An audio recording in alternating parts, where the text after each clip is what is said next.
हाँ जी बेटा, kinetic theory of gases ਦੇ ਵਿੱਚ ਇੱਕ ਲੈਕਚਰ ਸਾਡਾ ਹੋ ਚੁੱਕਿਆ ਤੇ ਅੱਜ ਸੈਕੰਡ ਲੈਕਚਰ ਆ। ਤੇ ਸੈਕੰਡ ਲੈਕਚਰ ਦੇ ਵਿੱਚ ਬੇਟਾ ਅੱਜ ਆਪਾਂ ਜਿਹੜੀ ਗੱਲ ਕਰਨੀ ਆ, ਫੰਡਾਮੈਂਟਲ ਲਾਜ਼ ਅਸੀਂ ਪੜ੍ਹ ਚੁੱਕੇ ਆ, Boyle's law, Charles law, Gay-Lussac's law, ideal gas equation ਔਰ ਮੋਲ ਕਨਸੈਪਟ, ਉਹ ਸਾਰੀਆਂ ਗੱਲਾਂ ਆਪਾਂ ਜਿਹੜੀਆਂ ਫਸਟ ਲੈਕਚਰ ਵਿੱਚ ਡਿਸਕਸ ਕਰ ਚੁੱਕੇ ਆ। ਅੱਜ ਆਪਣਾ ਕੰਮ ਆ, ਸਭ ਤੋਂ ਪਹਿਲਾਂ ਤਾਂ ਆਪਣਾ ਟੌਪਿਕ ਜਿਹੜਾ ਹੈਗਾ ਉਹ ਬਰੀਫ ਦੇ ਵਿੱਚ ਤੁਹਾਨੂੰ kinetic theory of assumptions of kinetic theory of gases ਜਿਹੜਾ ਬਰੀਫ ਦੇ ਵਿੱਚ ਤੁਹਾਨੂੰ ਥੋੜਾ ਜਿਹਾ ਦੱਸ ਦੇਣਾ। ਤਾਂ ਟੌਪਿਕ ਲਿਖਿਓ assumptions of kinetic theory of gases या KTG, assumptions of KTG, kinetic theory of gases ਦੀਆਂ assumptions। kinetic theory of gases ਚ ਕੀ assumptions ਕੀ assume ਕੀਤਾ ਜਾਵੇ। ਪਹਿਲੀ ਗੱਲ ਤੇ ਵੀ assumptions ਦੀ ਲੋੜ ਕਿਉਂ? ਦੇਖੋ ਐਕਚੁਅਲ ਚ ਕੀ ਹੁੰਦਾ ਵੀ ਆਪਾਂ ਨੂੰ ਇਹ ਗੱਲ ਪਤਾ ਲੱਗ ਗਿਆ ਵੀ ਆਈਡੀਅਲ ਤਾਂ ਕੁਝ ਹੈ ਵੀ ਨਹੀਂ, ਆਪਾਂ ਨੂੰ ਇਹ ਗੱਲ ਪਤਾ ਲੱਗ ਗਈ ਵੀ ਕੁਝ ਵੀ ਆਈਡੀਅਲ ਹੈ ਨਹੀਂ, ਠੀਕ ਆ। ਜੋ ਵੀ ਆਪਾਂ ਪੜ੍ਹ ਰਹੇ ਹਾਂ ਉਹਨਾਂ ਚ ਕੁਝ ਵੀ ਆਈਡੀਅਲ ਹੈ ਨਹੀਂ। ਬਟ ਜਦੋਂ ਅਸੀਂ ਕੋਈ ਐ ਕਹ ਲਓ ਵੀ ਕਿਸੇ ਵੀ ਗੈਸ ਦੀ ਸਟੱਡੀ ਕਰਦੇ ਆ ਜਾਂ ਉਹਦੀ ਕਿਸੇ ਪਾਰਟਿਕੂਲਰ ਸਟੇਟ ਜਾਂ ਪ੍ਰੋਸੈਸ ਦੀ ਸਟੱਡੀ ਕਰਦੇ ਆ, ਉਦੋਂ ਪ੍ਰੋਬਲਮਸ ਕੀ ਆਉਂਦੀਆਂ ਵੀ ਸਾਡੇ ਕੋਲੇ ਜੇ ਅਸੀਂ ਆਈਡੀਅਲ ਨਾ ਮੰਨੀਏ ਤਾਂ ਤਰ੍ਹਾਂ ਤਰ੍ਹਾਂ ਦੇ ਲਾਸਸ ਸਾਹਮਣੇ ਆਉਂਦੇ ਆ, ਜਾਂ ਐ ਕਹ ਲਓ ਵੀ એનર્ਜੀ ਲਾਸਸ ਦੇ ਨਾਲ ਕਈ ਸਾਰੀਆਂ ਹੋਰ ਕੰਪਲਿਕੇਸ਼ਨਸ ਪੈਦਾ ਹੁੰਦੀਆਂ। ਤਾਂ ਕੁੱਲ ਮਿਲਾ ਕੇ ਜੋ ਆਪਾਂ ਪੜਾਂਗੇ ਸਾਰਾ ਕੁਝ ਆਈਡੀਅਲ ਵਾਸਤੇ, ਉਹਨਾਂ ਨੂੰ ਅਪਲਾਈ ਅਸੀਂ ਕਰੀ ਚੱਲਾਂਗੇ ਨਾਲ ਜਿਹੜੀਆਂ ਨਾਰਮਲ ਗੈਸਸ ਕੋਈ ਵੀ ਗੈਸਸ ਆ ਉਹਨਾਂ ਦੇ ਵਾਸਤੇ, ਠੀਕ ਆ। ਤਾਂ ਉਸੇ ਤਰੀਕੇ ਨਾਲ ਜਿਹੜੀ ਕਾਈਨੈਟਿਕ ਥਿਊਰੀ ਆਫ ਗੈਸਸ ਆ, ਇਹਦੇ ਵਿੱਚ ਵੀ ਜਿਹੜੀਆਂ ਅਸੰਪਸ਼ਨਸ ਆ ਉਹ ਆਈਡੀਅਲ, ਬੇਸਿਕਲੀ ਆਪਾਂ ਇਹ ਮੰਨ ਕੇ ਚੱਲਦੇ ਵੀ ਆਈਡੀਅਲ ਗੈਸ ਦੀਆਂ ਅਸੰਪਸ਼ਨਸ ਆ, ਠੀਕ ਹੈ ਨਾ। ਨਿੱਕੀਆਂ ਗੱਲਾਂ ਤੁਸੀਂ ਕੈਮਿਸਟਰੀ 'ਚ ਵੀ ਪੜ੍ਹੀਆਂ ਹੋਈਆਂ, ਹੁਣ ਵੀ ਆਪਾਂ ਡਿਸਕਸ ਕਰਦੇ ਹਾਂ। ਕੁਛ ਨਹੀਂ, ਬੜਾ ਸਿੰਪਲ ਜਿਹਾ ਹੁੰਦਾ ਹੈ, ਠੀਕ ਆ। ਤਾਂ ਨੋਟ ਕਰਿਓ ਪਹਿਲੀ ਗੱਲ, ਕਾਈਨੈਟਿਕ ਥਿਊਰੀ ਆਫ ਗੈਸਸ ਦੇ ਵਿੱਚ ਜਿਹੜੀ ਪਹਿਲੀ ਗੱਲ ਉਹ ਕੀ ਆ, ਸਾਰੇ ਦੇ ਸਾਰੇ ਗੈਸ ਮੋਲੀਕਿਊਲ ਆਇਡੈਂਟੀਕਲ ਆ। ਇੱਕ ਗੈਸ ਦੇ ਸਾਰੇ ਮੋਲੀਕਿਊਲ ਆਇਡੈਂਟੀਕਲ ਹੁੰਦੇ ਆ, ਲਿਖ ਦਿਓ all molecules of a gas are identical। Note ਕਰਿਓ, ਜਲਦੀ ਨੋਟ ਕਰੀ ਚੱਲਿਓ। all molecules of a gas are identical, ਇਹ ਪਹਿਲੀ ਹੈ, ਮੋਲੀਕਿਊਲ ਆਇਡੈਂਟੀਕਲ ਹੁੰਦੇ ਇੱਕ ਗੈਸ ਦੇ। all molecules of a gas are identical, ਤੇ ਇਹਨਾਂ ਦਾ ਸਾਈਜ਼ ਜਿਹੜਾ ਆ ਉਹ ਕਿਸੇ ਹੋਰ ਗੈਸ ਦੇ ਮੋਲੀਕਿਊਲਸ ਦੇ ਸਾਈਜ਼ ਤੋਂ ਡਿਫਰ ਕਰ ਸਕਦਾ, ਪਰ ਇੱਕ ਗੈਸ ਦੇ ਮੋਲੀਕਿਊਲ ਇੱਕੋ ਜਿਹੇ ਹੋਣਗੇ, ਆਇਡੈਂਟੀਕਲ ਹੋਣਗੇ, ਮੰਨ ਕੇ ਚੱਲਦੇ। ਸਮਝ ਆ ਰਹੀ ਹੈ?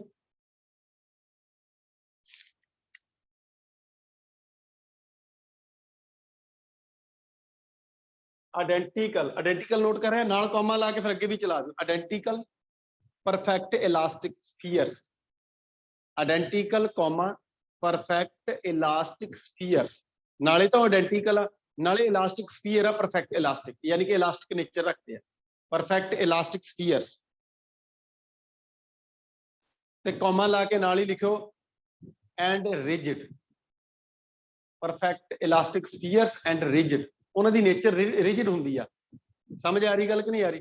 ਕਈ ਵਾਰ ਬੱਚਿਆਂ ਦੇ ਦਿਮਾਗ 'ਚ ਇੱਕ ਗੱਲ ਆਉਂਦੀ ਆ, ਇੱਕ ਨਾਰਮਲ ਕੁਐਸਚਨ ਆ, ਮੈਂ ਤੁਹਾਡੇ ਨਾਲ ਡਿਸਕਸ ਕਰ ਲੈਣਾ। ਬੱਚੇ ਕਹਿੰਦੇ ਵੀ ਜਦੋਂ ਪਾਰਟੀਕਲ ਰਿਜਿਡ ਆ ਤਾਂ ਇਲਾਸਟਿਕ ਕਿੱਦਾਂ ਹੋਇਆ? ਕਿਉਂ ਬਈ, ਕੋਈ ਇਸ ਦਾ ਜਵਾਬ ਦੇ ਸਕਦਾ? ਜੇ ਕੋਈ ਪਾਰਟੀਕਲ ਰਿਜਿਡ ਆ ਤਾਂ ਉਹ 'ਚ ਇਲਾਸਟਿਸਿਟੀ ਹੈ ਹੀ ਨਹੀਂ ਕਿ ਹੈਗੀ ਆ? ਬੋਲੋ ਕੋਈ, ਬੋਲੋ ਬੇਟਾ। ਜੇ ਕੋਈ ਪਾਰਟੀਕਲ ਇਲਾਸਟਿਕ, ਜੇ ਕੋਈ ਪਾਰਟੀਕਲ ਰਿਜਿਡ ਆ, ਠੀਕ ਆ, ਸੋਲਿਡ ਆ ਬਹੁਤ, ਤਾਂ ਕੀ ਉਹਦੀ ਇਲਾਸਟਿਸਿਟੀ ਹੈ ਜਾਂ ਨਹੀਂ? ਮਸ਼ ਬੋਲ ਬਈ। ਬਿਲਕੁਲ ਹੈ, ਠੀਕ ਹੈ ਨਾ। ਕੋਈ ਬੋਡੀ ਜੇ ਸੋਲਿਡ ਆ, ਕੋਈ ਬੋਡੀ ਰਿਜਿਡ ਆ, ਇਹਦਾ ਮਤਲਬ ਇਹ ਨਹੀਂ, ਕਿਉਂਕਿ ਆਪਣੇ ਦਿਮਾਗ 'ਚ ਇਲਾਸਟਿਕ ਦਾ ਮਤਲਬ ਨਾ ਰਬੜ ਆਇਆ ਹੋਇਆ ਦਿਮਾਗ ਦੇ ਵਿੱਚ, ਵੀ ਰਬੜ ਹੁੰਦੀ ਹੈ ਇਹ ਤਾਂ ਇਲਾਸਟਿਕ। ਤਾਂ ਐਕਚੁਅਲ 'ਚ ਇਦਾਂ ਦੀ ਕੋਈ ਗੱਲ ਹੈ ਨਹੀਂ। ਇਲਾਸਟਿਸਿਟੀ ਬੋਡੀ ਦੀ ਉਹ ਨੇਚਰ ਆ ਜਿਹਦੇ ਕਰਕੇ ਉਹ ਆਪਣੀ ਡੀਫਾਰਮੇਸ਼ਨ ਤੋਂ ਬਾਅਦ ਆਪਣੀ ਇਨੀਸ਼ੀਅਲ ਸਟੇਟ ਕਿੰਨੀ ਕੁ ਜਲਦੀ ਰੀਗੇਨ ਕਰਦੀ ਹੈ। ਜੇ ਕੋਈ ਬੋਡੀ ਡੀਫਾਰਮੇਸ਼ਨ ਤੋਂ ਬਾਅਦ ਆਪਣੀ ਇਨੀਸ਼ੀਅਲ ਸਟੇਟ ਜਲਦੀ ਰੀਗੇਨ ਕਰ ਲਵੇ, ਉਹਦੀ ਇਲਾਸਟਿਸਿਟੀ ਜ਼ਿਆਦਾ। ਜੇ ਕੋਈ ਡੀਫਾਰਮ ਕਰਨ ਤੋਂ ਬਾਅਦ ਆਪਣੀ ਇਨੀਸ਼ੀਅਲ ਸਟੇਟ ਗੇਨ ਕਰਨ ਨੂੰ ਟਾਈਮ ਲਗਾ ਦੇਵੇ ਤਾਂ ਉਹਦੀ ਇਲਾਸਟਿਸਿਟੀ ਘੱਟ। ਇਸ ਗੱਲ ਦੇ ਨਾਲ ਲੈਣ ਦੇਣ ਨਹੀਂ ਵੀ ਇਹ ਸੋਲਿਡ ਆ ਜਾਂ ਲਿਕੁਇਡ ਆ ਜਾਂ ਕੀ ਆ, ਇਹਦੇ ਨਾਲ ਕੋਈ ਲੈਣ ਦੇਣ ਨਹੀਂ। ਰਿਜਿਡ ਹੋਣ ਦਾ ਇਹਦੇ ਨਾਲ ਕੋਈ ਲੈਣ ਦੇਣ ਨਹੀਂ। ਹੋ ਸਕਦਾ ਬੋਡੀ ਰਿਜਿਡ ਜ਼ਿਆਦਾ ਹੋਵੇ ਪਰ ਉਹਦੀ ਇਲਾਸਟਿਸਿਟੀ ਵੀ ਜ਼ਿਆਦਾ ਹੋਵੇ। ਫੋਲੋ ਕਰ ਰਹੇ ਕਿ ਨਹੀਂ ਕਰ ਰਹੇ? ਇਹਨੂੰ ਆਪਾਂ ਮੇਜਰ ਕਰੀਦਾ ਕੋਐਫੀਸ਼ੀਐਂਟ ਆਫ ਇਲਾਸਟਿਸਿਟੀ, ਠੀਕ ਹੈ, ਜਿਹੜਾ ਆਪਾਂ ਇਲਾਸਟਿਸਿਟੀ ਵਾਲੇ ਚੈਪਟਰ ਦੇ ਵਿੱਚ ਥਿਊਰੀ 'ਚ ਡਿਸਕਸ ਕੀਤਾ ਹੋਇਆ, ਹੋਰ ਫਿਰ ਡਿਸਕਸ ਕਰ ਲਾਂਗੇ ਆਪਾਂ, ਸ਼ਾਇਦ ਰਹਿੰਦਾ। ਓਕੇ, ਚਲੋ ਕੰਟੀਨਿਊ ਕਰਦੇ। ਖੈਰ ਤਾਂ ਆਇਡੈਂਟੀਕਲ ਮੋਲੀਕਿਊਲ ਹੁੰਦੇ ਆ, ਪਰਫੈਕਟ ਇਲਾਸਟਿਕ ਸਫੀਅਰ ਹੁੰਦੇ ਆ, ਪਰਫੈਕਟ ਇਲਾਸਟਿਕ ਸਫੀਅਰ ਹੁੰਦੇ ਆ, ਔਰ ਰਿਜਿਡ ਨੇਚਰ ਦੇ ਹੁੰਦੇ ਆ। ਓਕੇ, ਇਹ ਸਾਡੇ ਕੋਲੇ ਗੈਸ ਦੇ ਮੋਲੀਕਿਊਲਸ ਦੀ ਇੱਕ ਦੇ ਵਿੱਚ ਹੀ ਕਈ ਸਾਰੀਆਂ ਗੱਲਾਂ ਆ ਗਈਆਂ। ਸਾਈਜ਼ ਨਿਗਲੀਜੀਬਲ ਹੁੰਦਾ, ਚੱਲ ਕੋਈ ਗੱਲ ਨਹੀਂ, ਕੋਈ ਐਡੀ ਗੱਲ ਹੈ ਨਹੀਂ। ਨੰਬਰ 2 ਲਿਖ ਲਿਓ देयर स्पीड लाइज बिटवीन, ਏਦਾਂ ਲਿਖਿਓ gas molecules move randomly in all possible directions। Number 2 लिख लियो gas molecules move randomly in all possible directions। ਸਾਰੀਆਂ possible directions ਚ move ਕਰ ਸਕਦੇ, ਕੋਈ compulsion ਨਹੀਂ ਵੀ ਤੁਸੀਂ ਲੈਣ ਮੰਨ ਕੇ ਤੁਰਨਾ, ਠੀਕ ਹੈ। in all possible directions and their speed lies between zero, their speed lies between 0 to infinity। ਉਹਨਾਂ ਦੀ ਸਪੀਡ 0 ਤੋਂ ਲੈ ਕੇ ਇਨਫਿਨਿਟੀ ਦੇ ਵਿਚਾਲੇ ਲਾਈ ਕਰਦੀ। their speed lies between 0 to infinity। Follow ਕਰ ਰਹੇ ਗੱਲ ਨੂੰ ਕਿ ਨਹੀਂ ਕਰ ਰਹੇ?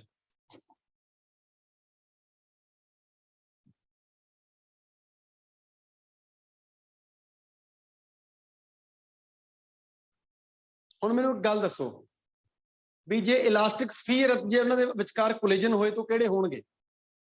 ਜਲਦੀ ਬੋਲਿਓ। ਜੇ ਸਾਰੇ ਦੇ ਸਾਰੇ ਮੋਲੀਕੂਲ ਇਲਾਸਟਿਕ ਸਫੀਅਰ ਆ, ਉਹਨਾਂ ਦੇ ਕੋਲੀਜਨ ਕਿਹੜੇ ਹੋਣਗੇ? ਉਹ ਟੱਕਰ ਜਦੋਂ ਕਰਨਗੇ ਇਲਾਸਟਿਕ ਕੋਲੀਜਨ ਹੀ ਕਰਨਗੇ। ਯਾਨੀ ਕਿ એનર્ਜੀ ਦੇ ਲਾਸਸ ਨੂੰ ਅਸੀਂ ਕੀ ਮੰਨਦੇ ਆ? ਨੈਗਲੀਜੀਬਲ ਲਾਸਸ ਹੁੰਦੇ એનર્ਜੀ ਦੇ। ਜਦੋਂ ਗੈਸ ਮੋਲੀਕੂਲਸ ਆਪਸ ਚ ਕੋਲੀਜਨ ਕਰਦੇ ਆ ਤਾਂ ਸਾਰੇ ਪਰਫੈਕਟ ਇਲਾਸਟਿਕ ਕੋਲੀਜਨ ਕਰਦੇ ਆ। ਠੀਕ ਆ, ਨੋਟ ਕਰ ਲਿਓ, ਲਿਖੋ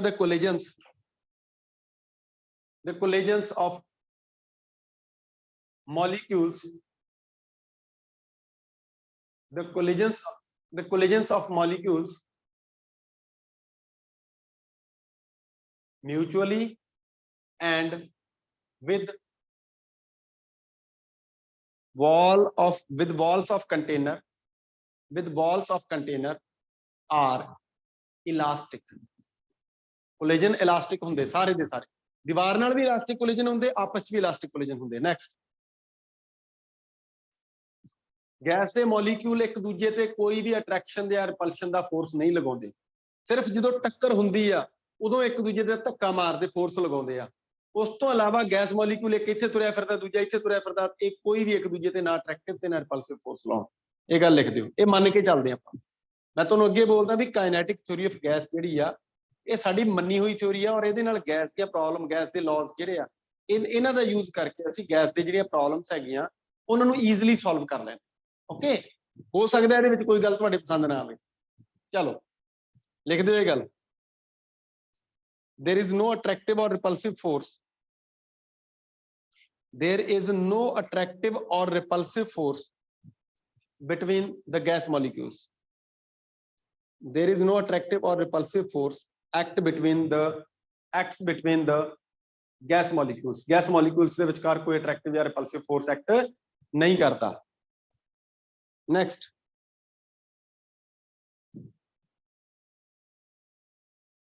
density of gas is constant। next ਲਿਖਿਓ, density of gas is constant। Gas the density constant ਰਹਿੰਦੀ ਆ।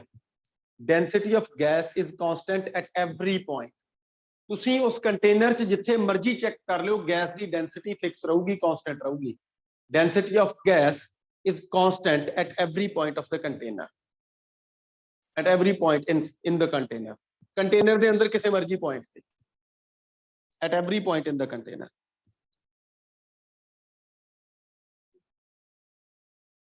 ਬੇਟਾ ਮੈਨੂੰ ਪੂਰੀ ਉਮੀਦ ਹੈ ਤੁਹਾਡੀ ਕਲੀਅਰ ਹੈ ਇਹ ਗੱਲਾਂ।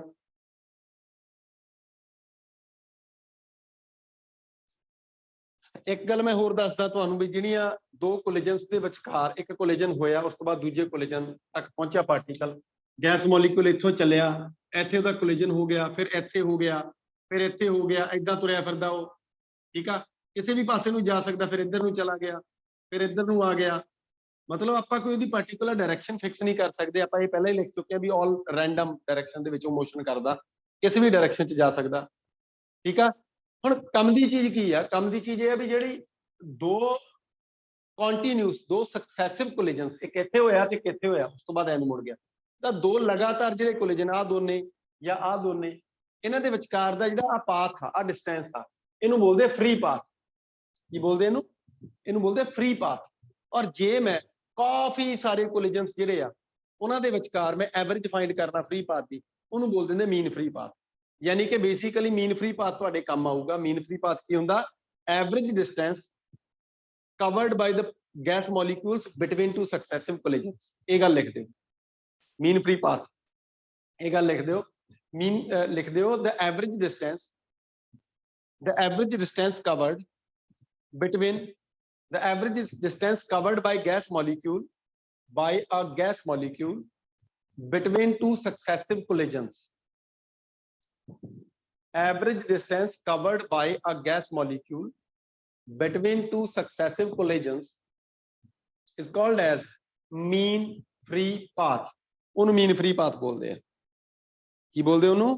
mean free path। mean free path।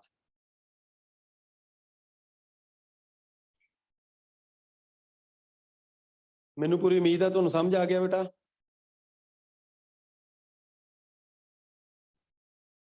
ਬਾਕੀ ਮੂਲ ਕਨਸੈਪਟ ਤਾਂ ਆਪਾਂ ਪੜ੍ਹਿਆ ਹੀ ਹੋਇਆ। ਇਹ ਸਾਡੇ ਕੋਲੇ ਫੰਡਾਮੈਂਟਲ ਜਿਹੀਆਂ ਗੱਲਾਂ ਸੀਗੀਆਂ ਜਿਹੜੀਆਂ ਕਾਇਨੈਟਿਕ ਥਿਊਰੀ ਆਫ ਗੈਸ ਦੇ ਨਾਲ ਰਿਲੇਟਡ ਸੀ। ਇਹ ਤੁਹਾਡੇ ਯਾਦ ਹੋਣੀਆਂ ਚਾਹੀਦੀਆਂ। ਇਸ ਤੋਂ ਬਾਅਦ ਆਪਾਂ ਨਿੱਕੇ ਨਿੱਕੀਆਂ ਹੋਰ 2-4 ਗੱਲਾਂ ਕਰ ਲਈਏ, ਫਿਰ ਆਪਾਂ ਚੱਲਾਂਗੇ ਐਵਰੇਜ ਪ੍ਰੈਸ਼ਰ ਐਗਜ਼ਰਟਡ ਬਾਈ ਗੈਸ ਵੱਲੋਂ ਕਿੰਨਾ ਐਵਰੇਜ ਪ੍ਰੈਸ਼ਰ ਐਗਜ਼ਰਟ ਕੀਤਾ ਜਾਂਦਾ। ਤਾਂ ਛੋਟੀਆਂ ਛੋਟੀਆਂ ਗੱਲਾਂ ਇੱਕ ਦੋ ਜਿਹੜੀਆਂ ਕਰਨੀਆਂ ਆਪਾਂ, ਉਹ ਕਿਹੜੀਆਂ? ਉਹ ਹੈਗਾ ਗੈਸ ਮੋਲੀਕਿਊਲਸ ਦੀਆਂ ਡਿਫਰੈਂਟ ਸਪੀਡਸ। ਮੈਂ ਬਹੁਤ ਸਟੋਰੀਆਂ ਨਹੀਂ ਸੁਣਾਉਣੀਆਂ, ਮੈਂ ਜਸਟ ਫਾਰਮੂਲੇ ਨੂੰ ਕੰਪੇਅਰ ਕਰਕੇ ਲਿਖ ਦਿੰਦਾ। ਲਿਖਿਓ different speeds of gas molecules। बेटे गैस मॉलिक्यूल्स ਦੀਆਂ अलग-अलग स्पीड्स, ਉਹਦੇ ਬਾਰੇ डिस्कस करना। different speeds of a gas molecule, ਕਿਸੇ गैस molecule ਦੀਆਂ अलग-अलग speeds. different speeds of a gas molecules कह लो या a gas molecule ਗੱਲ ਕੋਈ ਸਟੋਰੀ ਸਮਝਣੀ ਆਪਾਂ। अलग-अलग स्पीड ਕਿਹੜੀਆਂ ਹੁੰਦੀਆਂ? ਅਸੀਂ ਬੇਸਿਕਲੀ ਗੈਸ ਮੋਲੀਕਿਊਲ ਦੀਆਂ 3 ਤਰ੍ਹਾਂ ਦੀਆਂ ਸਪੀਡ ਕੰਸੀਡਰ ਕਰਦੇ ਹਾਂ। ਕਿਹੜੀਆਂ? ਇੱਕ ਤਾਂ ਐਵਰੇਜ ਸਪੀਡ, ਠੀਕ ਹੈ, ਇੱਕ ਮੋਸਟ ਪ੍ਰੋਬੇਬਲ ਸਪੀਡ, ਔਰ ਇੱਕ ਹੁੰਦੀ ਆ ਰੂਟ ਮੀਨ ਸਕੁਅਰ ਸਪੀਡ ਜਾਂ RMS ਸਪੀਡ। ਇਹ 3 ਸਪੀਡ ਜਿਹੜੀਆਂ ਹੈਗੀਆਂ ਇਹਨਾਂ ਨੂੰ ਆਪਾਂ ਕੰਸੀਡਰ ਕਰਕੇ ਚੱਲਦੇ, ਠੀਕ ਹੈ। ਇੱਕ ਐਵਰੇਜ ਜਾਂ ਮੀਨ ਸਪੀਡ, ਇੱਕ ਮੋਸਟ ਪ੍ਰੋਬੇਬਲ ਸਪੀਡ, ਔਰ ਤੀਸਰੀ ਹੁੰਦੀ ਸਾਡੀ ਰੂਟ ਮੀਨ ਸਕੁਅਰ ਸਪੀਡ। ਇਹ ਤਿੰਨਾਂ ਦੇ ਆਪਾਂ ਰੇਸ਼ੀਓ ਲਵਾਂਗੇ, ਕੱਲੇ ਹੋਰ ਕੁਝ ਨਹੀਂ ਕਰਨਾ। ਇਹਨਾਂ ਦੀਆਂ ਵੈਲਿਊਜ਼ ਕੀ ਆ ਉਹਦੇ ਬਾਰੇ ਵੀ ਮੈਂ ਦੱਸ ਦਿੰਦਾ ਤੁਹਾਨੂੰ।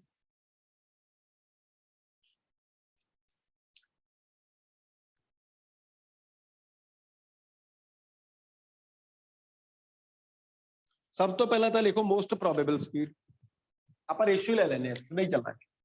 ਲਿਖੋ ਮੋਸਟ, ਏਦਾਂ ਲਿਖਾਂਗੇ ਮੋਸਟ ਪ੍ਰੋਬੇਬਲ ਸਪੀਡ। ਇਹਦਾ ਰੇਸ਼ੀਓ ਲੈ ਲਿਆ ਮੈਂ ਇਹਦੇ ਨਾਲ ਮੀਨ ਸਪੀਡ ਜਾਂ ਐਵਰੇਜ ਸਪੀਡ ਗੈਸ ਮੋਲੀਕਿਊਲਸ ਦੇ। ਇਹਦਾ ਰੇਸ਼ੀਓ ਲੈ ਲਿਆ ਆਪਾਂ ਇਹਦੇ ਨਾਲ ਰੂਟ ਮੀਨ ਸਕੁਅਰ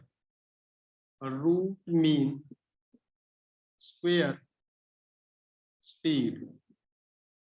ब्रैकेट च लिख लो RMS स्पीड।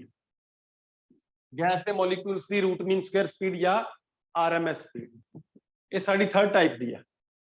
तो मोस्ट प्रोबेबल होगी, मीन होगी ते रूट मीन स्क्वायर या RMS स्पीड होगी। तो मोस्ट प्रोबेबल केड़ी है? सब तो पहला मोस्ट प्रोबेबल ते रवांगे, ठीक है। मोस्ट प्रोबेबल केड़ी है? देखो मैथड बड़े हुए लिखे हुए थे, मैं जस्ट एक तुहानू शॉर्ट जे च दस देना।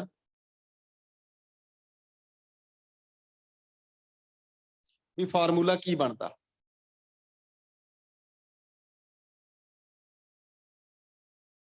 ओके, देखो पहला फार्मूला मोस्ट प्रोबेबल दा इहदे नाल दा इक्को जिहा बनाऊंगा। इन्हां सारियां दे विच की लिखना तुसीं ध्यान नाल सुणिओ। अंडर रूट इत्थे ला देना, रेशो दे विच अंडर रूट आपां इत्थे ला देना, रेशो दे विच यानी कि तिन्ने तुहानूं इकट्ठे याद हो जाण, ठीक है ना। इक्को जिहे फार्मूले बनावांगे। देखो जिहड़ी तो हुंदी आ स्पीड हुंदी 2 टाइम्स RT अपॉन इहनूं आपां कैपिटल M जिहनूं आपां मॉलिक्यूलर वेट कहंदे हुंदे आ, M दे पैर च W पा दे मॉलिक्यूलर वेट, यानी कि 1 मोल दा मास 2 RT upon MW। Molecular weight। ਜਦੋਂ ਇਹੀ ਸਪੀਡ, ਇਹ ਤਾਂ ਹੈਗੀ ਮੋਸਟ ਪ੍ਰੋਬੇਬਲ, ਪਹਿਲਾਂ ਡੈਫੀਨੇਸ਼ਨ ਤੁਹਾਨੂੰ ਦੱਸਣੀ ਭੁੱਲ ਗਿਆ ਮੈਂ, ਮਾੜਾ ਜਿਹਾ ਸੁਣ ਲਓ।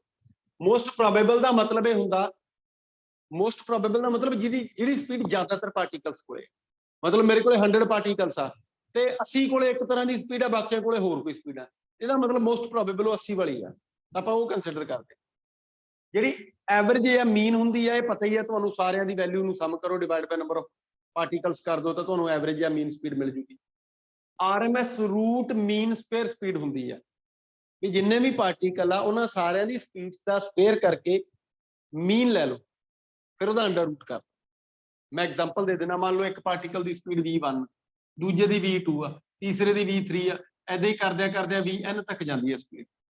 ਤਾਂ ਰੂਟ ਮੀਨ ਸਕੁਅਰ ਕੀ ਚੀਜ਼ ਹੁੰਦੀ ਆ, v1 ਦਾ ਵੀ ਸਕੁਅਰ ਕਰੋ, ਇਹਦਾ ਵੀ ਸਕੁਅਰ ਕਰੋ, ਸਾਰਿਆਂ ਦਾ ਸਕੁਅਰ ਕਰ ਦਿਓ, ਫਿਰ ਇਹਨਾਂ ਸਾਰਿਆਂ ਨੂੰ ਸਮ ਕਰਕੇ ਮੀਨ ਲੈ ਲਓ, ਸਾਰਿਆਂ ਨੂੰ ਸਮ ਕਰਕੇ ਤਾਂ n particles divide by n ਕਰਕੇ ਮੀਨ ਲੈ ਲਿਆ। ਮੀਨ ਜਦੋਂ ਲੈ ਲਿਆ ਤੇ ਸਕੁਅਰ ਦਾ ਮੀਨ ਆ, ਜਦੋਂ ਇਹਦਾ ਰੂਟ ਕਰੋਗੇ ਤਾਂ ਵੈਲੋਸਿਟੀ ਬਣਨੀ ਆ, ਜਦੋਂ ਇਹਨੂੰ ਅੰਡਰ ਰੂਟ ਕਰ ਦੋਗੇ ਤਾਂ ਤੁਹਾਡੀ ਰੂਟ ਮੀਨ ਸਕੁਅਰ ਸਪੀਡ ਬਣ। ਪਰ ਰੌਲਾ ਇਹ ਆ ਵੀ ਤੁਹਾਨੂੰ ਕੋਈ ਪਾਰਟੀਕਲਸ ਜਿਹੜੇ ਨਹੀਂ ਆਪਾਂ ਲੱਖਾਂ ਪਾਰਟੀਕਲਸ ਹੋਣਗੇ, ਤੁਹਾਨੂੰ ਕੱਲੇ ਪਾਰਟੀਕਲ ਦੀ ਸਪੀਡ ਕੌਣ ਦੇਊਗਾ? ਇਹ ਸਿਰਫ ਦਿਖਾਉਣ ਦੇ, ਹਾਥੀ ਦੇ ਦਿਖਾਉਣ ਦੇ ਦੰਦ ਆ। ਸਮਝ ਆ ਰਹੀ ਗੱਲ? ਤੁਹਾਨੂੰ ਕੱਲੇ ਪਾਰਟੀਕਲ ਦੀ ਰੂਟ ਮੀਨ ਸਕੁਅਰ ਸਪੀਡ ਜਿਹੜੀ ਕੱਲੇ ਸਪੀਡ ਨਹੀਂ ਦੇਣੀ ਕਿਸੇ ਨੇ, ਜਿਹਦੇ ਕਰਕੇ ਆ ਫਾਰਮੂਲਾ ਜਸਟ ਦੇਖਣ ਵਾਸਤੇ ਆ ਵੀ ਹਾਂ ਇਹ ਰੂਟ ਮੀਨ ਸਕੁਅਰ ਸਪੀਡ ਹੁੰਦੀ ਆ ਵਾ, ਠੀਕ ਆ, ਨੋਟ ਕਰ ਸਕਦੇ ਆ। ਉਹ ਇੱਕ ਅਲੱਗ ਗੱਲ ਆ ਵੀ ਰੂਟ ਮੀਨ ਸਕੁਅਰ ਸਪੀਡ ਚੀਜ਼ ਕੀ ਹੁੰਦੀ ਹੈ। ਹੁਣ ਐਕਚੁਅਲ ਚ ਫਾਰਮੂਲਾ ਜਿਹੜਾ ਆਉਣਾ ਉਹ ਇਹਦੇ ਨਾਲ ਦੇ ਬਣਾਵਾਂ, ਵੀ ਜੇ ਇੱਥੇ ਅੰਡਰ ਰੂਟ 2 ਲਾਇਆ, ਜੇ ਇੱਥੇ ਅੰਡਰ ਰੂਟ 2 ਲਾਇਆ ਤਾਂ ਜਿਹੜਾ ਹੈ ਸਾਡੇ ਕੋਲੇ ਮੀਨ ਵੈਲੋਸਿਟੀ, ਉਹਦੇ ਵਿੱਚ ਮੈਂ ਲਾਉਂਗਾ ਅੰਡਰ ਰੂਟ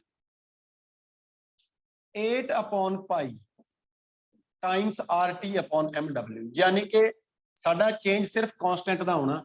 ਇੱਥੇ 2 ਲਾਤਾ ਤੇ ਇੱਥੇ 8/π ਲਾਤਾ, ਔਰ ਇੱਥੇ ਸਾਡਾ ਲੱਗ ਜਾਂਦਾ 3।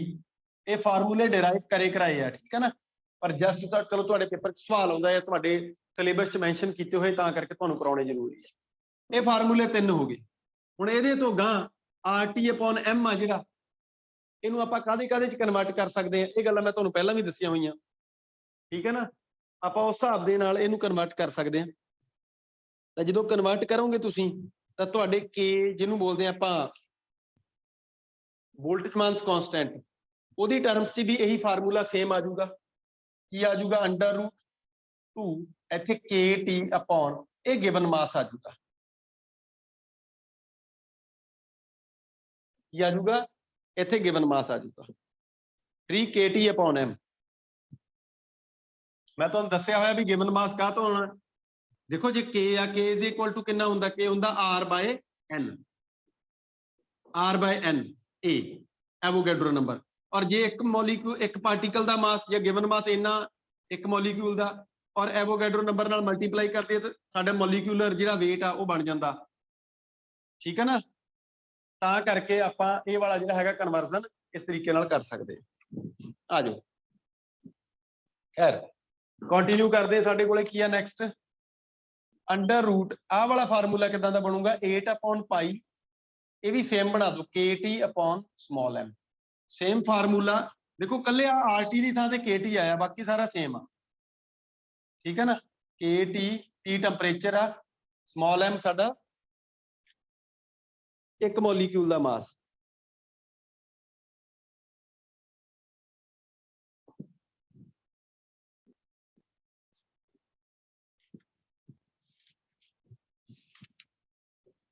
ਮਾਸ ਆਫ ਅ ਗੈਸ ਮੋਲੀਕਿਊਲ, ਇੱਕ ਮੋਲੀਕਿਊਲ ਦਾ ਮਾਸ। ਤਾਂ ਬੇਟਾ ਨੈਕਸਟ ਚੱਲੂਗਾ ਮੈਂ, ਇਹਦੇ ਵਿੱਚ ਹੋਰ ਵੀ ਕਨਵਰਜ਼ਨ ਹੋ ਸਕਦਾ। ਇਹੀ ਸੇਮ ਫਾਰਮੂਲਾ ਸਾਡਾ ਜਿਹੜਾ ਆ ਅੰਡਰ ਰੂਟ ਚੋਂ ਬਾਹਰ ਕੱਢੋਗੇ। ਦੇਖੋ ਮੈਂ ਇੱਕ ਗੱਲ ਦੱਸ ਦਿੰਦਾ ਮੈਂ ਕਿਉਂ ਕਰਿਆ।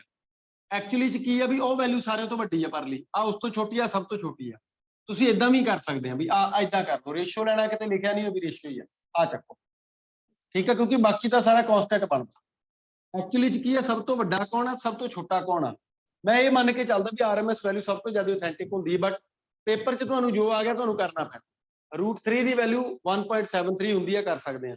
ਰੂਟ 2 ਦੀ ਵੈਲਿਊ 1.41 ਹੁੰਦੀ ਹੈ, ਤੁਸੀਂ ਕਰ ਸਕਦੇ ਆ।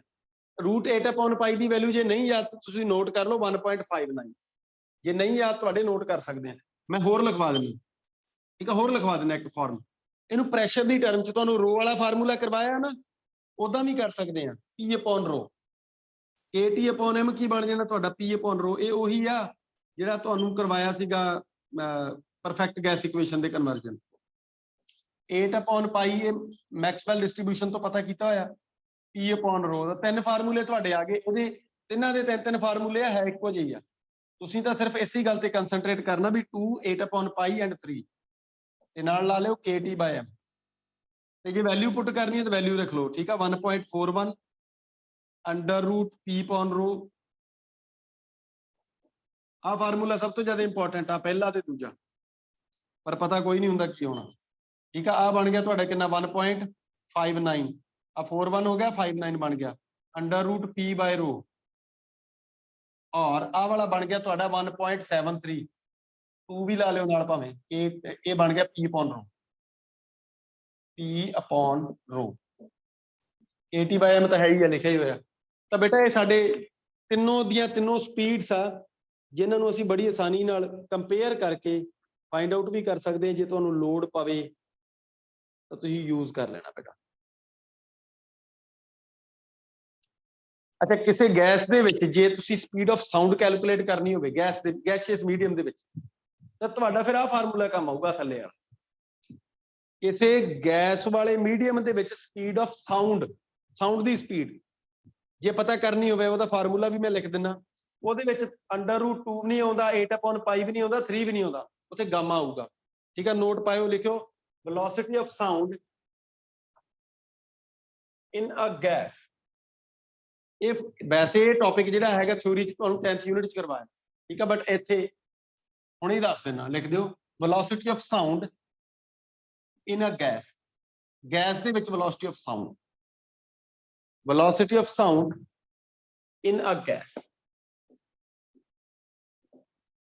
velocity of sound in a gas। ਇੱਕ ਗੈਸ ਦੇ ਵਿੱਚ velocity of sound ਕਿੰਨੀ ਹੈ? ਤਾਂ ਸਾਊਂਡ ਦੀ velocity ਜਿਹੜੀ ਆ ਉਹੀ ਤਿੰਨੋਂ velocities ਜਿਹੜੀਆਂ ਮੈਂ ਫਾਈਂਡ ਕਰ ਸਕਦਾ, ਠੀਕ ਆ। ਉਹ ਤਿੰਨੋਂ ਦੀਆਂ ਤਿੰਨੋਂ ਤੁਸੀਂ ਨੋਟ ਕਰ ਲਓ। ਵੈਸੇ ਤਾਂ ਐਵਰੇਜ ਹੀ ਲਾਵਾਂਗੇ ਆਪਾਂ, ਇੱਕ ਹੀ ਲਿਖਾਂਗੇ, ਪਰ ਅਲੱਗ-ਅਲੱਗ ਵੀ ਕਰੀਏ, ਠੀਕ ਆ, ਤਾਂ ਵੀ ਆ ਸਕਦੀਆਂ। ਆਪਾਂ ਆਹੀ ਇੱਕ ਹੀ ਕਰਾਂਗੇ, ਵਾਲਾ ਨਹੀਂ ਖਿਲਾਰਾ ਪਾਉਣਾ। ਗਾਮਾ ਟਾਈਮ ਲਿਖੋ, velocity of sound VS, ਅਲੱਗ-ਅਲੱਗ ਨਹੀਂ ਕਰਨੀ। ਅੰਡਰ ਰੂਟ ਗਾਮਾ ਟਾਈਮਸ, ਦੇਖੋ ਕਿਹੜੇ ਕਿਹੜੇ ਫਾਰਮੂਲੇ ਸੀ। ਇੱਕ ਤਾਂ RT upon MW, ਇੱਕ ਫਾਰਮੂਲਾ ਸੀ gamma times KT upon small m, ਤੇ ਤੀਸਰਾ ਫਾਰਮੂਲਾ ਸੀ gamma time P by rho। ਤਿੰਨੋਂ ਵਰਤ ਸਕਦੇ, ਇਹ ਤਿੰਨੋਂ ਸਪੀਡ ਆਫ ਸਾਊਂਡ ਦੇ ਫਾਰਮੂਲੇ ਆ। ਤੇ ਸਭ ਤੋਂ ਜ਼ਿਆਦਾ ਕੰਮ ਤੁਹਾਡੇ ਆ ਲਾਸਟ ਵਾਲਾ ਹੁੰਦਾ ਸਪੀਡ ਆਫ ਸਾਊਂਡ ਚ, ਧਿਆਨ ਰੱਖਿਓ। ਗਾਮਾ ਕੌਣ ਆ? ਹੇਅਰ ਗਾਮਾ ਕੀ ਚੀਜ਼ ਆ? ਗਾਮਾ ਹੈਗਾ CP by CV of gas. Gas the CP CV the ratio ਆ। ਇਹ ਗ੍ਰੇਟਰ ਦੈਨ 1 ਹੁੰਦਾ, ਕਾਂਸਟੈਂਟ ਹੁੰਦਾ, ਤੁਹਾਨੂੰ ਬਹੁਤ ਪੜਾਇਆ ਹੋਇਆ। ਜੇ ਕਿਸੇ ਨੂੰ ਕੋਈ ਸ਼ੱਕ ਆ ਪੁੱਛ ਲਓ, ਬੋਲੋ ਬਈ। ਹਾਂਜੀ ਬੇਟਾ, ਪਤਾ ਲੱਗ ਰਿਹਾ? ਹਰਸ਼ਰਨ ਆਵਾਜ਼ ਆ ਰਹੀ ਪੁੱਤ? ਹਰਸ਼ਰਨ ਕੌਰ, ਹਾਂਜੀ ਸਰ ਜੀ। ਹਾਂ, ਤਾਂ ਬੇਟਾ ਬੜਾ ਆਸਾਨ ਜਿਹਾ ਹੈਗਾ, ਐਡਾ ਮੁਸ਼ਕਲ ਹੈ ਨਹੀਂ, ਠੀਕ ਹੈ ਨਾ। ਸਿੰਪਲ ਜਿਹੀਆਂ ਨਿੱਕੀਆਂ ਜਿਹੀਆਂ ਗੱਲਾਂ, ਛੋਟਾ ਜਿਹਾ ਚੈਪਟਰ ਤੁਹਾਡਾ ਸੌਖਾ ਹੋ ਜਾਣਾ ਹੈ। ਆ ਜਾਓ ਕੰਟੀਨਿਊ ਕਰੀਏ। ਇਸ ਤੋਂ ਬਾਅਦ ਮੈਂ ਨਵੇਂ ਟੌਪਿਕ ਤੇ ਜਾਊਂਗਾ।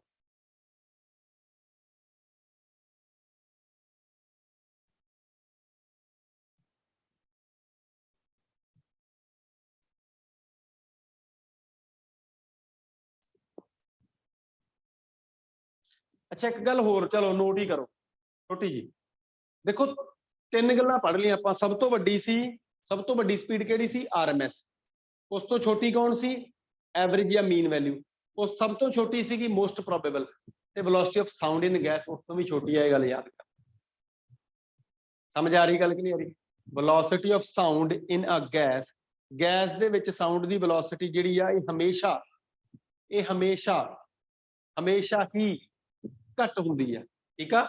ਇਹ ਨੋਟ ਪਾ ਲਿਓ, ਭਾਵੇਂ ਲਿਖ ਲਿਓ, ਕਿਤੇ ਕੰਮ ਆ ਜਾਣਾ ਤੁਹਾਡੇ, ਵੀ ਵੈਲੋਸਿਟੀ ਆਫ ਸਾਊਂਡ ਸਭ ਤੋਂ ਛੋਟੀ ਹੁੰਦੀ ਆ, ਉਸ ਤੋਂ ਵੱਡੀ ਮੋਸਟ ਪ੍ਰੋਬੇਬਲ ਸਪੀਡ ਹੁੰਦੀ ਆ, ਮੋਸਟ MP ਪਾਤਾ ਮੈਂ, ਉਸ ਤੋਂ ਵੱਡੀ V ਐਵਰੇਜ ਹੁੰਦੀ ਆ, ਤੇ ਸਭ ਤੋਂ ਵੱਡੀ V RMS ਹੁੰਦੀ ਆ। ਇਹਨੂੰ ਏਦਾਂ ਦਾ ਏਦਾਂ ਯਾਦ ਕਰ ਸਕਦੇ। ਐਂਡ ਇਟ ਇਜ਼ ਆਲਵੇਜ਼, हरेक टैंपरेचर ते एट एवरी टैंपरेचर कोई कुछ मर्जी हुई जाए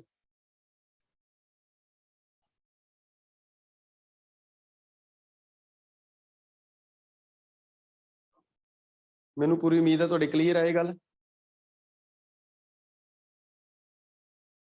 चलो कंटिन्यू करते हैं हुण काम दी गल ते आओ ध्यान नाल सुन लियो इस तो बाद average pressure exerted bye a gas एक गैस एवरेज प्रैशर कितना एक्सर्ट करदी आ किहदे ते दीवारां ते देखो बड़ी नॉर्मल जी गल है प्रैशर का पता कितों लगूगा कंटेनर दी दीवारां नूं गैस कितना बाहर नूं धक्का मारदी उत्थों पता लगूगा ठीक है धक्का काहदे नाल लगना फोर्स नाल मोमेंटम दे विच चेंज होऊगा तो फोर्स कैलकुलेट करो फोर्स अपॉन एरिया करो प्रैशर आ जाऊगा प्रैशर की एवरेज वैल्यू फाइंड कर थ्योरी दे विच बड़ा डिटेल दे विच कराया ਆਪਾਂ जस्ट इत्थे कल्ले फार्मूले नूं नोट करांगे ठीक है average pressure exerted by average pressure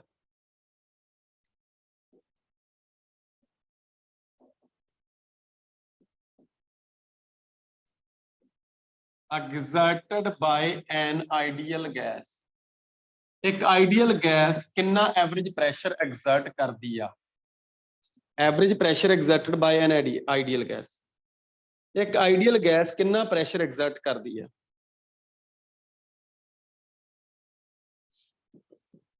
ठीक है तो स्टोरी तो लंबी आ ठीक कंटेनर बनाया सी एक्स एक्सिस दे वल नूं आपां कल्ला एक करके एक डायरेक्शन एक्स एक्सिस वाली हुंदी आ उस डायरेक्शन च आपां कल्ला प्रैशर फाइंड आउट कीता फिर उहदी एवरेज ले ली ओके तो सानू एवरेज प्रैशर मिल गया समझ आ रही गल कि नहीं आ रही एवरेज प्रैशर मिल गया आपां इत्थे हुण इन्ना ज़्यादा नहीं खलारा पाउणा क्योंकि पेपर च ना ही अपने टाइम ना ही इदां दा कोई खलारा आउणा आपां जस्ट कंटेंट ते रहिए ध्यान नाल सुण लिओ गल average pressure exerted bye ideal gas कितना हुंदा P average is equal to 1/3 हाँ जी देखो ये फार्मूला एक नहीं बनता ये फार्मूले 2-3 बनते हैं किहड़े-किहड़े बनते हैं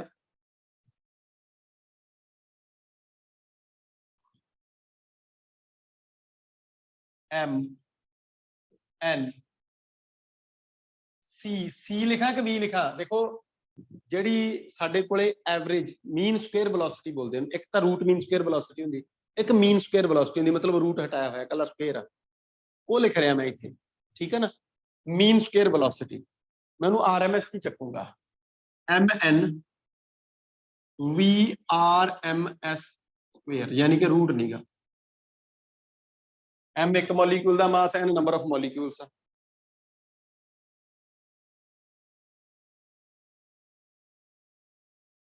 डिवाइड बाय दी वॉल्यूम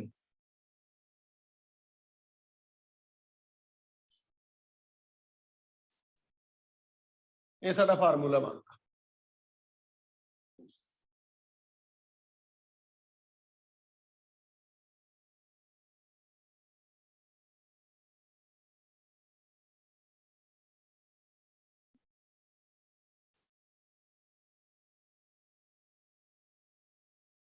हाँ जी नोट हो गया इसे फार्मूले में थोड़ा जिहा अपडेट कर देना ध्यान नाल सुन लियो ऊपर एक मॉलिक्यूल का कली कली चीज का पता होना चाहिए M की आ mass of each molecule note करो नाल एक मॉलिक्यूल का मास कल्ले मॉलिक्यूल का mass of each molecule small है कैपिटल N ना total number of molecules gas के टोटल नंबर ऑफ मॉलिक्यूल इन्ने एक्चुअली की है टोटल नंबर ऑफ मॉलिक्यूल्स ते V की है V है वॉल्यूम ऑफ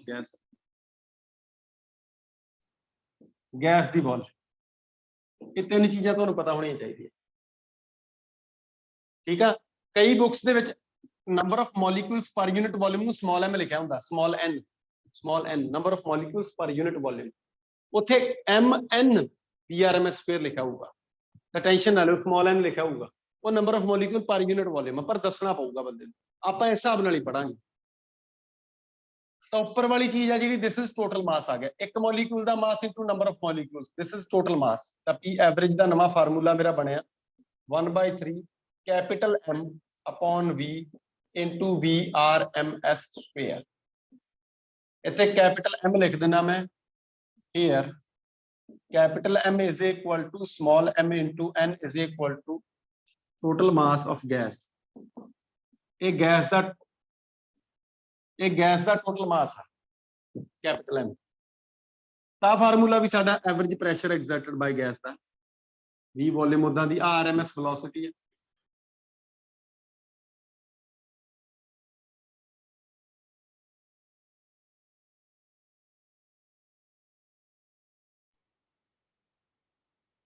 आवाज आ रही है?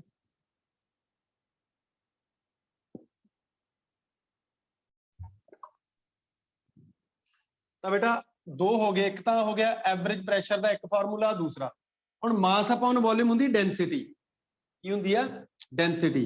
तो तीसरा एवरेज प्रेशर का फार्मूला की बने 1/3 रो VRMS स्क्वायर। ये तुहाडे कोले एवरेज प्रेशर का तीसरा फार्मूला। इत्थे भी लिख दो here rho is equal to mass upon volume is equal to density of gas. Actually च बच्चे ना चीज़ां नहीं याद रखते भी कौन कौन की है। ये गैस की डेंसिटी है, की है गैस की डेंसिटी। मैनूं पूरी उम्मीद है तुहानूं समझ आ गया।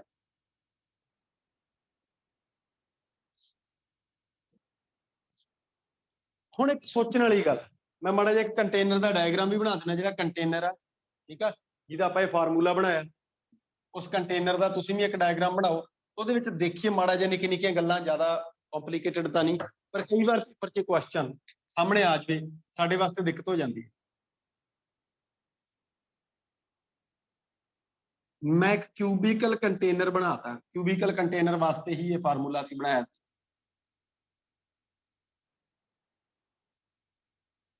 आपां एक क्यूबिकल कंटेनर तैयार किया,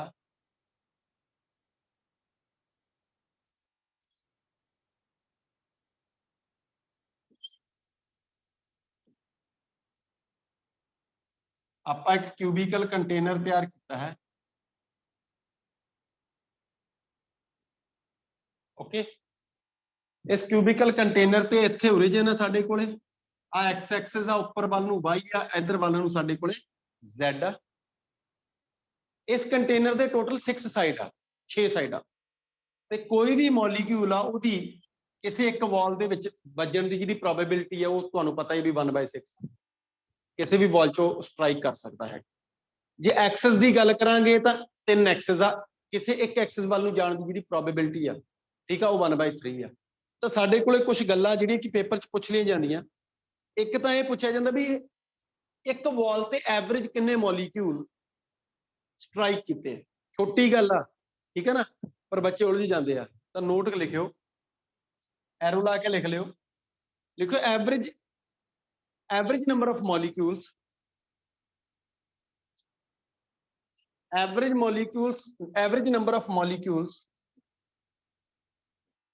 number of molecules striking each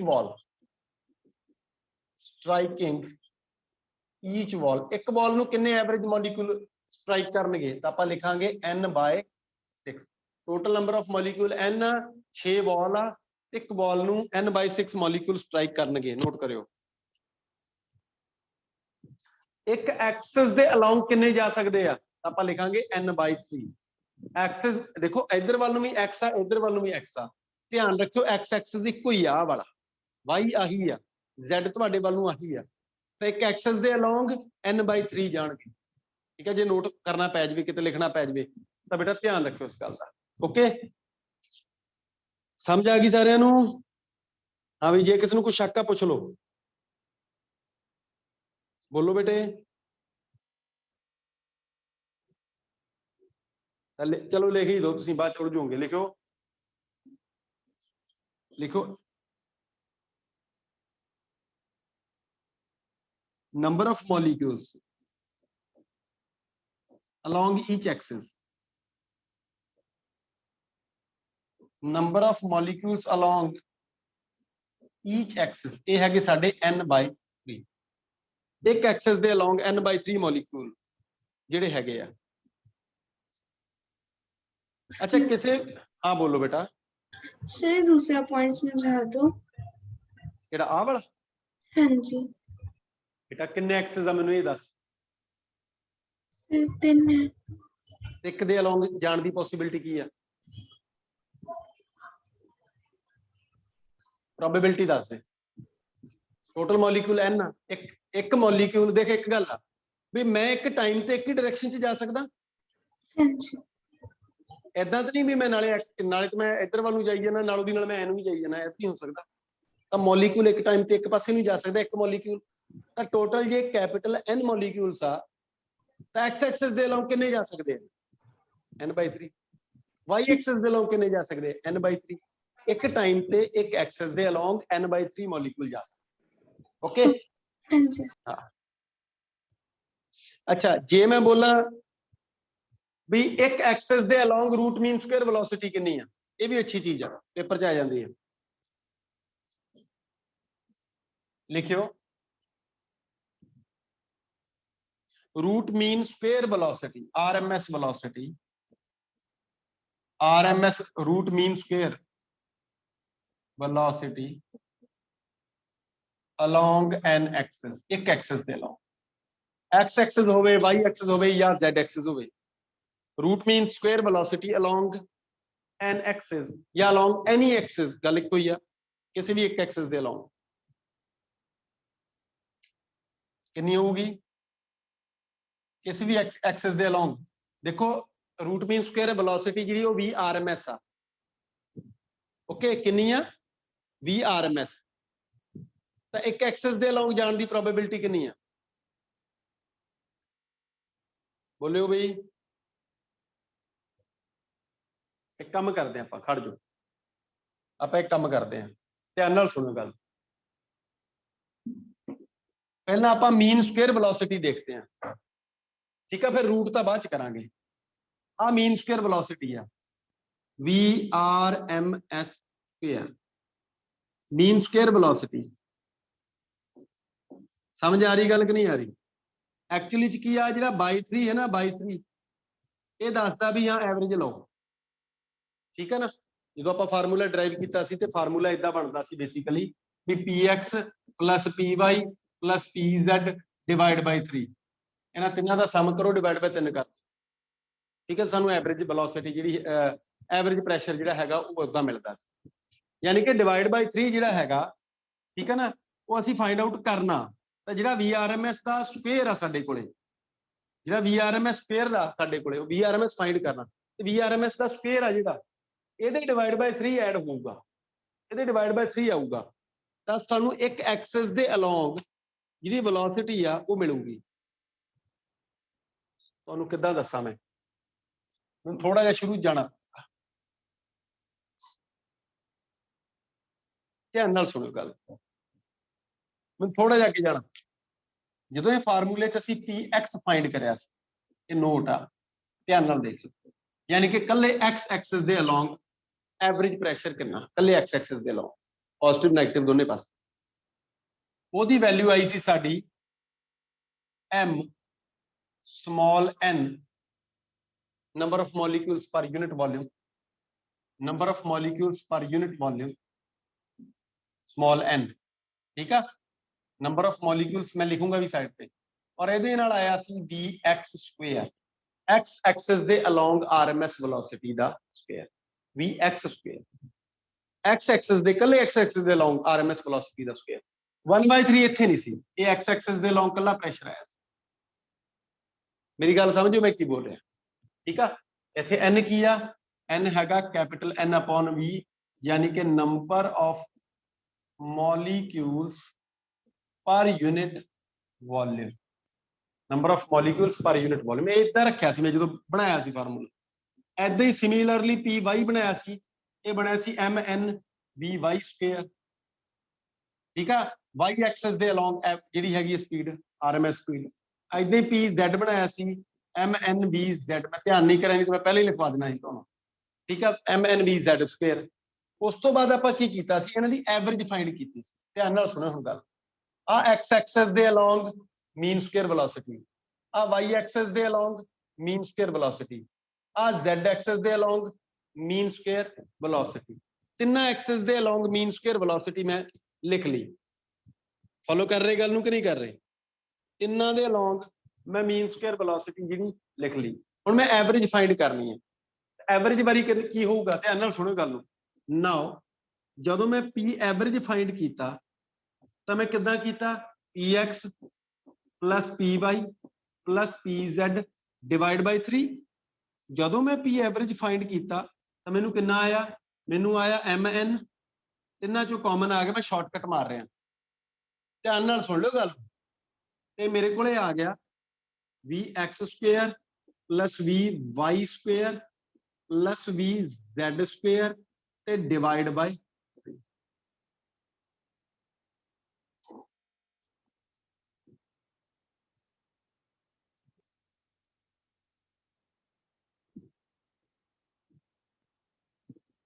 vx square plus vy square plus vz square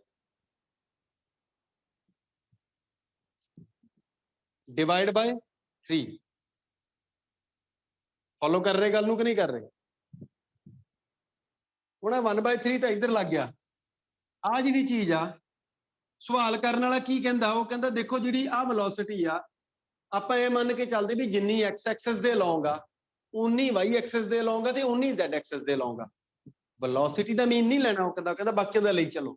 ਉਹ ਕਹਿੰਦਾ ਜਿਹੜੀ ਵੈਲੋਸਿਟੀ x ਐਕਸਿਸ ਦੇ ਅਲੋਂਗ ਆ ਇੱਧਰ ਵੱਲ ਨੂੰ, ਉਹ ਹੈਗੀ ਆ vx, y ਐਕਸਿਸ ਵੱਲ ਨੂੰ ਹੈਗੀ ਆ vy ਤੇ z ਵੱਲ ਨੂੰ vz। ਇਹ ਕਾਮਨ ਵੈਲੋਸਿਟੀ ਲਈ ਆਪਾਂ ਐਵਰੇਜ ਫਾਈਂਡ ਕੀਤੀ ਹੈ ਇਹ ਵੀ, ਯਾਨੀ ਕਿ ਇਹ ਵੀ RMS ਵੈਲੋਸਿਟੀ ਆ ਤੇ ਉਦੋਂ ਤੁਹਾਨੂੰ ਇੱਕ ਪਾਰਟੀਕਲ ਦੀ ਵੈਲੋਸਿਟੀ ਅਲੱਗ-ਅਲੱਗ ਆ। ਇਹਨਾਂ ਦਾ ਸਕੁਅਰ ਕਰੀ ਗਏ। ਹੁਣ ਆਲਮੋਸਟ ਆਪਾਂ ਕਹਿੰਦੇ ਵੀ ਆ ਬਰਾਬਰ ਹੀ ਹੈ ਵੀ ਜਿੰਨੀ ਵੈਲੋਸਿਟੀ ਦਾ ਪਾਰਟੀਕਲ x ਐਕਸਿਸ ਵੱਲ ਨੂੰ ਜਾਂਦਾ। ਇਹ ਕਿਤੇ ਲਿਖਿਆ ਨਹੀਂ ਵੀ y ਐਕਸਿਸ ਵੱਲ ਨੂੰ ਘੱਟ ਸਪੀਡ ਦੇ ਨਾਲ ਜਾਣਾ, ਨਹੀਂ ਨਾਲ ਹੀ ਜਾਣਾ। ਤਾਂ RMS ਦਾ ਸਕੁਅਰ ਤਿੰਨੋਂ ਐਕਸਿਸ 'ਚ ਬਰਾਬਰ ਦਾ। ਠੀਕ ਆ, ਆਪਾਂ ਇਹ ਮੰਨ ਕੇ ਚੱਲਦੇ ਆ ਵੀ ਇਹ ਤਿੰਨੋਂ ਦੀਆਂ ਤਿੰਨੋਂ ਬਰਾਬਰ। ਫੋਲੋ ਕਰ ਰਹੇ ਗੱਲ ਨੂੰ ਕਿ ਨਹੀਂ ਕਰ ਰਹੇ? ਇਹ ਤਿੰਨੋਂ ਦੀਆਂ ਤਿੰਨੋਂ ਬਰਾਬਰ ਆਪਾਂ ਇਹ ਮੰਨ ਕੇ ਚੱਲਦੇ ਆ। ਤਾਂ ਆਪਾਂ ਇਹਨੂੰ ਕੀ ਲਿਖਾਂਗੇ? ਆਪਾਂ ਸਿੰਪਲੀ ਜਿਹੜਾ ਫਾਰਮੂਲਾ ਲਿਖਾਂਗੇ ਇਹਦਾ, ਦੇਖੋ 3 ਆਪਾਂ ਪਹਿਲਾਂ ਇੱਥੇ ਕੱਢਤਾ ਸੀ ਪਰ ਇਹਨੂੰ ਆਪਾਂ ਲਿਖਤਾ ਵੀ RMS ਦਾ ਸਕੁਅਰ। ਸਮਝ ਆ ਰਹੀ ਗੱਲ ਕਿ ਨਹੀਂ ਆ ਰਹੀ? P average is equal to mn into, ਇਹ ਬਣ ਗਿਆ ਤੁਹਾਡਾ VRMS ਦਾ ਸਕੁਅਰ ਔਰ ਡਿਵਾਈਡ ਬਾਈ ਦੇ ਨਾਲ ਲੱਗ ਗਿਆ। ਹੁਣ ਮੈਂ ਪਾਰਟੀਕਲ ਦੀ ਕੱਲੀ RMS ਵੈਲੋਸਿਟੀ ਫਾਈਂਡ ਕਰਨੀ ਹੈ। ਠੀਕ ਆ, ਔਰ ਆ ਤਿੰਨੋਂ ਵੈਲੋਸਿਟੀ ਜੇ ਆਪਸ 'ਚ ਵੀ ਇਕੁਅਲ ਆ, ਇਹ ਆਪਸ 'ਚ ਵੀ ਇਕੁਅਲ ਆ ਔਰ ਇਹਨਾਂ ਨੂੰ ਆਪਾਂ RMS ਦੇ ਵੀ ਬਰਾਬਰ ਲਿਖਾਂਗੇ ਵੀ RMS ਦੇ ਵੀ ਇਕੁਅਲ ਆ। ਇਹ ਲਿਖਣਾ ਆਪਾਂ। ठीक है, तो सिंस, एक्सक्यूज मी सर। हाँ बेटा बोलो। सर जो 3 है वो ये यहाँ पे कट नहीं जा, कितने? सर स्पीड का स्क्वायर अपॉन n होता है ना। मैं समझ गया तेरी गल। आही तो कुंडी है दी जिहड़ी आ चीज है ना, तीनों बराबर आ। जे तेरा आ जे तू कहनी भी 3 दे नाल 3 कैंसिल हो जाए, कैंसिल कोई नहीं होना का। नहीं सर, RMS के फॉर्मूला में v1 square v2 square upon n होता है ना, तो ये 3 वेलोसिटी गलत है बेटा। पता की है, मेरी गल सुन। आ भी RMS आ हैगी आ mean square velocity x axis दे अलोंग, आ हैगी आ mean square velocity y axis दे अलोंग, आ हैगी आ mean square velocity z axis दे अलोंग। ਜਿਹੜੀ x एक्सिस दे अलोंग मीन स्क्वायर वेलोसिटी है और ਜਿਹੜੀ y स्क्वायर दे अलोंग भी एक मीन स्क्वायर वेलोसिटी है और ਜਿਹੜੀ z एक्सिस दे अलोंग मीन स्क्वायर वेलोसिटी है, ਇਹ ਤਿੰਨੋਂ वेलोसिटीज आपस ਚ इक्वल आ और ਇਹ ਤਿੰਨੋਂ ਵੀ RMS ਦੇ ਸਕੁਅਰ ਦੇ ਵੀ इक्वल आ। ਆ ਗੱਲ ਸਮਝਾ ਰਹੇ? ਫੋਲੋ ਕਰ ਰਹੇ ਗੱਲ ਨੂੰ ਕਿ ਨਹੀਂ? यस ਫੋਲੋ ਕਰ ਰਹੇ ਨਾ? ਠੀਕ ਆ, ਮੈਂ ਕੱਲ ਦੁਬਾਰਾ ਡਿਸਕਸ ਕਰੂੰਗਾ ਇਹ ਤੁਹਾਡੇ ਨਾਲ, ਕਿਉਂਕਿ ਮੈਨੂੰ ਹਜੇ ਥੋੜਾ ਜਿਹਾ ਇੱਥੇ ਸ਼ੱਕ ਪੈ ਰਿਹਾ, ਇਸ ਜਗ੍ਹਾ ਤੇ ਸ਼ੱਕ ਪੈ ਰਿਹਾ। ਇਹ ਮੈਂ ਤੁਹਾਨੂੰ ਕੱਲ ਦੁਬਾਰਾ ਡਿਸਕਸ ਕਰ ਦੂੰਗਾ ਆ ਵਾਲੀ ਚੀਜ਼। ਠੀਕ ਆ, ਬਟ ਆ ਕਲੀਅਰ ਆ ਵੀ x ਐਕਸਿਸ ਦਾ ਸਕੁਅਰ ਜਿਹੜਾ ਹੈ, x ਐਕਸਿਸ ਦੇ ਅਲੋਂਗ ਮੀਨ ਸਕੁਅਰ ਵੈਲੋਸਿਟੀ, y ਐਕਸਿਸ ਦੇ ਅਲੋਂਗ ਮੀਨ ਸਕੁਅਰ ਵੈਲੋਸਿਟੀ ਤੇ z ਐਕਸਿਸ ਦੇ ਅਲੋਂਗ ਮੀਨ ਸਕੁਅਰ ਵੈਲੋਸਿਟੀ, ਇਹ ਤਿੰਨੋਂ ਬਰਾਬਰ ਆ ਔਰ ਤਿੰਨੋਂ ਵੀ RMS ਸਕੁਅਰ ਦੇ ਬਰਾਬਰ। ਇਸ ਗੱਲ ਦਾ ਖਾਸ ਖਿਆਲ ਰੱਖਿਓ। ਠੀਕ ਆ, ਚਲੋ ਇੱਕ ਕੰਮ ਕਰੋ, ਆਪਾਂ ਇਸ ਚੀਜ਼ ਨੂੰ ਕੱਲ ਦੁਬਾਰਾ ਡਿਸਕਸ ਕਰ ਲਾਂਗੇ। ਠੀਕ ਹੈ ਨਾ? ਆ ਜਿਹੜੀ ਚੀਜ਼ ਆ ਇਹ ਇੱਕ ਵਾਰ ਪੈਂਡਿੰਗ ਛੱਡ ਦੋ, ਇਹ ਕਰਾ ਦੂੰਗਾ ਤੁਹਾਨੂੰ, ਕਿਉਂਕਿ ਮੈਨੂੰ ਇੱਥੇ ਥੋੜਾ ਜਿਹਾ ਉਲਝ ਰਿਹਾ ਕੰਮ, ਮੇਰੇ ਕੋਲ ਥੋੜਾ ਜਿਹਾ ਮੈਂ ਧਿਆਨ ਨਹੀਂ ਕਰਿਆ। ਐਕਚੁਅਲੀ ਮੈਨੂੰ ਪਤਾ ਨਹੀਂ ਸੀ ਵੀ ਇਦਾਂ ਦਾ ਕੁਝ ਹੋ ਜਾਊਗਾ। ਹੈ ਤਾਂ ਸੌਖਾ ਹੀ ਏਡਾ, ठीक है, जस्ट निक्की जी गल है, निक्की जी मिस्टेक आ, कोई गल नहीं, मैं कवर कर दूंगा। फॉलो कर रहे गल नूं कि नहीं कर रहे? ते कल वाले लैक्चर दे विच मैं करवा दूंगा बेटा तुहानूं। ठीक है पुत्र, समझ आ रही गल? कल मैं ये तुहाडा जिहड़ा चैप्टर हैगा इहनूं बाइंड अप कर देना। कल कोई ज्यादा बचा नहीं मेरे कोले। डिग्रीज ऑफ फ्रीडम तो उन्हां दी कैलकुलेशन कराउणी है ते मीन फ्री पाथ कराउणा और स्पैसिफिक हीट कैलकुलेट कराउणी है। ये तिन्नां चीज़ां ते साडा ये चैप्टर पूरा हो जाएगा। ठीक है, असाइनमेंट मैं देखदा मैं अज ही करदा। थर्मोडायनेमिक्स की भी पेंडिंग पई है ना असाइनमेंट। हेलो, थर्मोडायनेमिक्स की और KTG दी, काइनेटिक थ्योरी ऑफ गैसेस दी, ये दोनों असाइनमेंट जिहड़ियां मैं तुहानूं सेंड कर देना। ते पुत्रो तुसीं सारिਆਂ ने ये असाइनमेंट जिहड़ियां हैगियां वो प्रॉपर टाइम ते कर लियो मेरा बच्चा। ठीक है ना, थोड़ा ही काम है, कोई ज्यादा नहीं गा। फॉलो कर रहे गल नूं कि नहीं?